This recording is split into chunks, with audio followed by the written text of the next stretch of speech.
Assalamualaikum warahmatullahi wabarakatuh. Pada kesempatan hari ini kita akan membahas tentang mengenai lebih dekat kapal perikanan yang berjudul utama mengenal lebih dekat kapal perikanan dari definisi hingga operasional.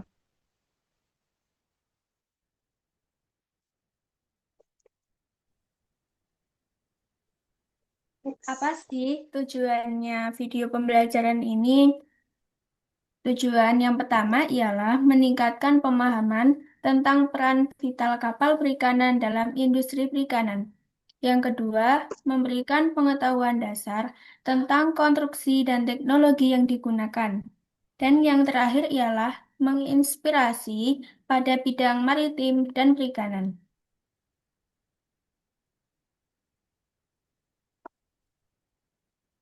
Selanjutnya, apa sih manfaat dari menonton video ini? Yang pertama adalah kita menambah wawasan komprehensif mengenai kapal penangkap ikan. Yang kedua, kita menambah referensi atau pekerjaan tentang sektor perikanan atau kelautan. Yang ketiga, membantu kita untuk menghargai proses di balik sajian laut yang akan kita nikmati.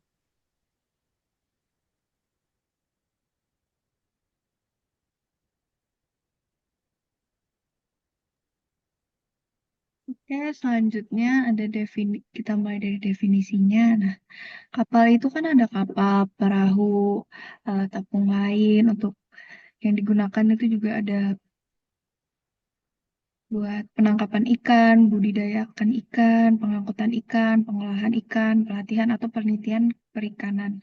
Nah, kapal perikanan sendiri itu adalah kendaraan laut yang dirancang untuk segala aktivitas yang berkaitan dengan perikanan.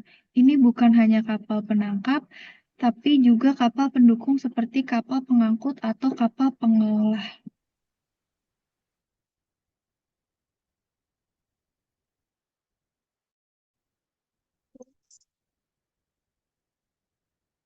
Selanjutnya ada utama kapal perikanan. Yang pertama ada penangkapan, fungsi inti untuk mencari dan menangkap sumber daya ikan di laut. Yang kedua sebagai pengangkutan, mengangkut hasil tangkapan dari laut ke pelabuhan atau seringkali dilengkapi dengan fasilitas pendingin.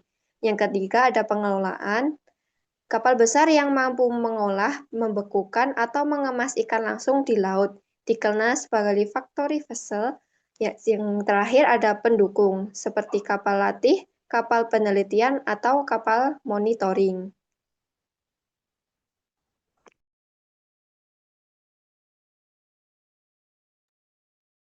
Selanjutnya adalah jenis kapal berdasarkan ukuran. Yang pertama, kapal nelayan kecil atau kapal skala kecil.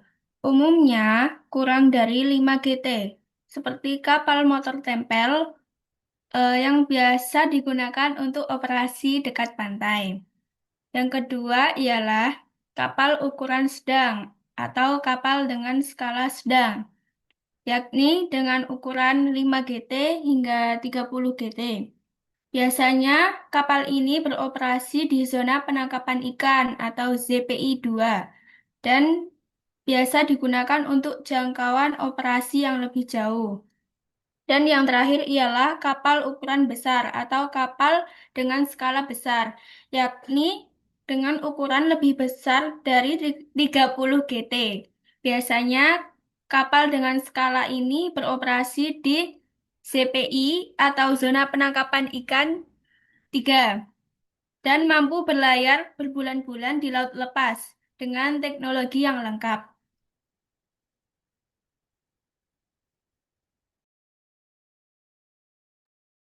Selanjutnya, kita akan masuk ke jenis kapal berdasarkan alat tangkapnya. Yang pertama ada kapal pursen atau pukat cincin. Ini tuh bentuknya seperti melingkari gerombolan ikan dengan jaring panjang. Yang kedua ada trawl atau pukat hela atau kapal trawl. Ini tuh menarik jaring besar di dasar atau kolam kolam air. Yang ketiga ada gillnet atau kapal jaring insang. Ini cara kerjanya itu ikan terjebak di jaring melalui insangnya. Dan yang keempat, kapal longline atau rawai. Ini tuh menggunakan ratusan bahkan ribuan pancing berderet untuk menangkap ikan.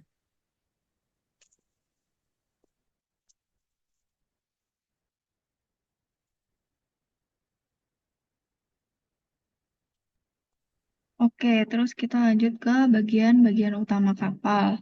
Nah, setiap kapal punya bagian utama yang mendukung fungsinya. Yang pertama itu dia ada lambung kapal atau hull. Dia badan utama yang memberikan daya apung. Terus yang kedua itu ada palka ikan atau fish hold, yaitu ruang penyimpanan ikan hasil penangkapan dan harus memiliki sistem pendingin yang baik seperti es atau freezer. Terus ada anjungan atau bridge. Dia itu pusat navigasi dan kendali kapal, di mana tempat nahkoda bertugas. Terus ada kamar mesin atau engine room. Tempat ini lokasi mesin utama sebagai tenaga penggerak kapal.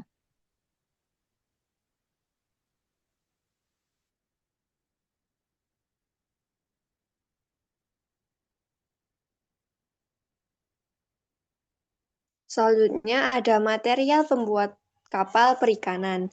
Dahulu mayoritas kapal menggunakan satu material, sekarang materialnya bervariasi. Yang pertama ada kayu.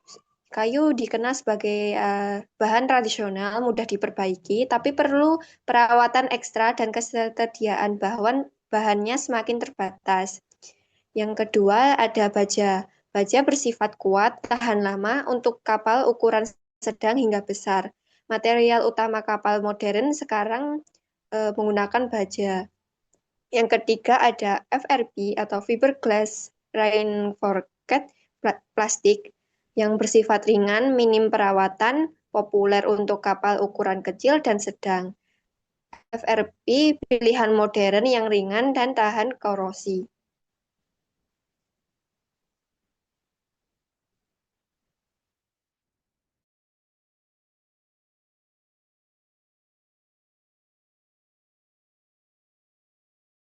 Selanjutnya ialah peralatan apa saja sih yang mendukung di perkapalan itu. Yang pertama ada peralatan navigasi dan komunikasi, mencakupi GPS, radar, dan kompas magnetik, serta ada kompas giroskop. Yang kedua, peralatan keselamatan dan darurat, yakni mencakupi skoci, peralatan P3K, serta jaket pelampung. Yang ketiga ialah peralatan kamar mesin bantu, yakni mencakupi generator listrik, sistem pendingin, dan sistem pengolahan air. Dan yang terakhir ialah peralatan dek, yakni mencakupi jangkar, rantai jangkar, tali tambat, serta derek.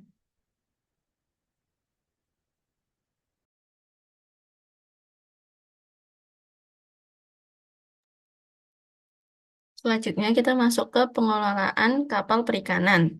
Yang pertama di sini ada perizinan dan dokumen kapal, yaitu menyangkupi kepatuhan regulasi. Kapal tersebut tuh harus memiliki izin yang sesuai dan wajib melapor keberangkatan dan kedatangan ke Syah Bandar.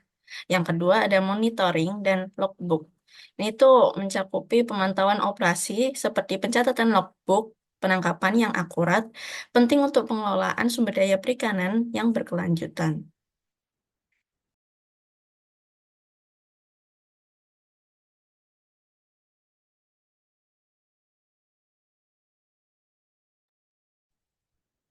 Kita lanjut ke tantangan utama operasional kapal perikanan atau isu kritis terkini. Yang pertama itu ada regulasi dan pengawasan. Nah, tantangan kritisnya itu implementasi penangkapan ikan terukur atau PIT, IUU fishing, dan konflik zona. Terus yang kedua itu ada keselamatan dan SDM. Tantangan kritisnya risiko kecelakaan, K3, dan kesejahteraan ABK. Terus yang ketiga itu ada teknis dan ekonomi.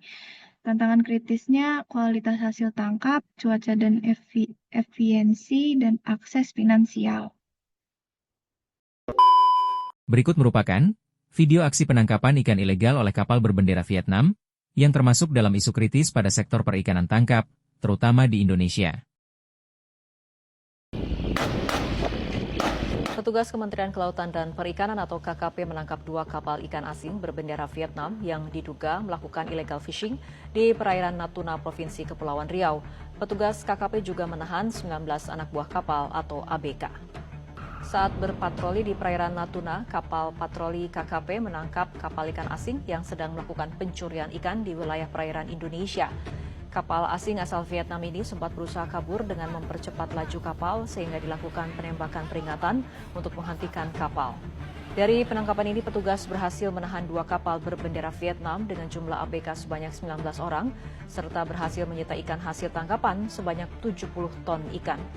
Dirjen PSDKP Ibung Nugroho menyatakan kedua kapal ikan melakukan pencurian di perairan Natuna Utara dengan menggunakan trol atau alat tangkap ikan yang dilarang karena bisa merusak terumbu karang. Terima kasih atas penyampaian materi. Mari kita simpulkan ada beberapa poin yang ada. Yang pertama, kapal perikanan adalah jantung dari industri perikanan, mencakup fungsi penangkapan, pengangkutan, dan pengelolaan. Kapal perikanan lebih dari sekedar menangkap ikan. Klasifikasi berdasarkan ukuran dan alat tangkap sangat penting dalam regulasi. Selanjutnya ada keselamatan pengelolaan yang taat aturan adalah fondasi utama yang berkelanjutan. Semoga video ini memberikan gambaran tentang pentingnya peran kapal perikanan. Terima kasih.